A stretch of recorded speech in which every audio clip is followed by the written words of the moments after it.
Hello friends, तो bank Nifty में आज क्या क्या हुआ उसके बारे में हम यहाँ पर डिस्कस करने वाले हैं।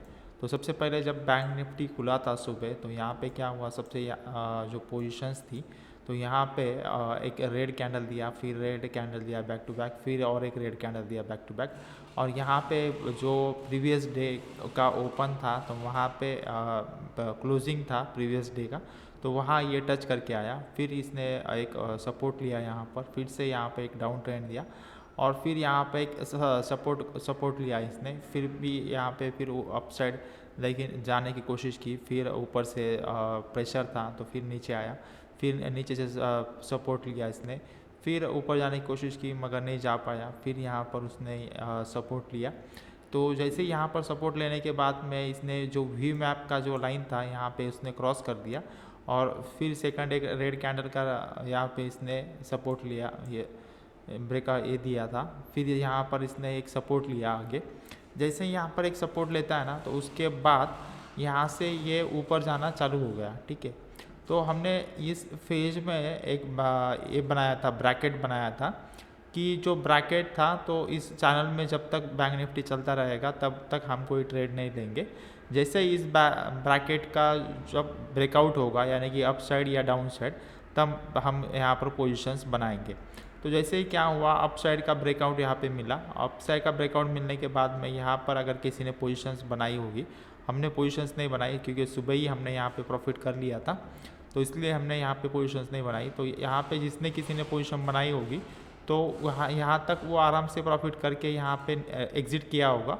अगर नहीं किया तो यहाँ पे फिर से वो उसकी एंट्री बनती थी, क्योंकि ये रेसिस्टेंस था। फिर इसने ये रेसिस्टेंस को तोड़ा, फिर जैसे ही ऊपर जाता है तो अप साइड के जो रेसिस्टेंस है वहाँ पे इसको टच किया, वहाँ से उसने फिर ब्रेक का सपोर्ट लिया, फिर नीचे आया। फिर इसने बाद में ये रेसिस्टेंस भी तोड़ा। जैसे ये रेसिस्टेंस तोड़ता है तो अप साइड का जो रेसिस्टेंस था उसके पास गया। उसके पास गया, जाने के बाद में यहाँ पर ये सस्टेन हुआ, 4-5 कैंडल यहाँ पे उसने बनाई। यहाँ पे सस्टेन होने के बाद में फिर इसने एक अप साइड का जो रेसिस्टेंस था उसको टच करके आया, और फिर नीचे डाउन ट्रेंड देते देते क्लोजिंग करते करते, जैसे लोग बाहर एग्ज़िट हो रहे हैं, जैसे जिन्होंने बाय किया था यहाँ पर, तो काफ़ी सारे लोग यहाँ पे एग्ज़िट हो चुके। तभी भी यहाँ से यहाँ तक जो मूव आया ना, तो ये इस मूव में काफ़ी लोग एग्ज़िट नहीं किया है। तो कल देखते हैं कि बैंक निफ्टी हो सकता है कि कुछ हद तक 41,800 की लेवल तक जा सकता है। तो हम देखेंगे कल का डे में क्या होता है।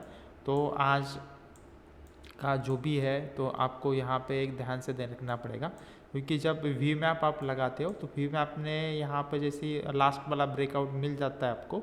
तो ब्रेकआउट मिलने के बाद में अगर आपने इस क्या जो यहाँ पर आपका जो चैनल था, चैनल का बॉक्स था, इस बॉक्स को जैसे ब्रेकआउट मिला, तो इस ब्रेकआउट के बाद आप अगर यहाँ पे एंट्री बनाते थे तो आपने अच्छा खासा यहाँ पे प्रॉफिट किया होता। ठीक है, तो यहाँ पर ये बहुत ज़रूरी है देखना कि आपको कहाँ पे एंट्री बनाना है।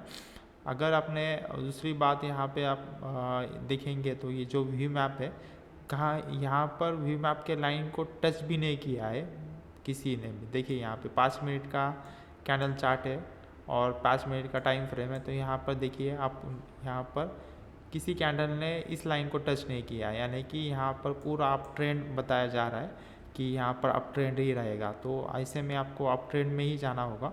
तो अगर आप अप ट्रेंड में जाएंगे तो ही प्रॉफिट करेंगे। तो जैसे ही आप यहाँ पे अप ट्रेंड में जाते हैं फिर से, तो आप यहाँ पे अच्छा खासा प्रॉफिट, डबल टिबल प्रॉफिट आप कर देते थे।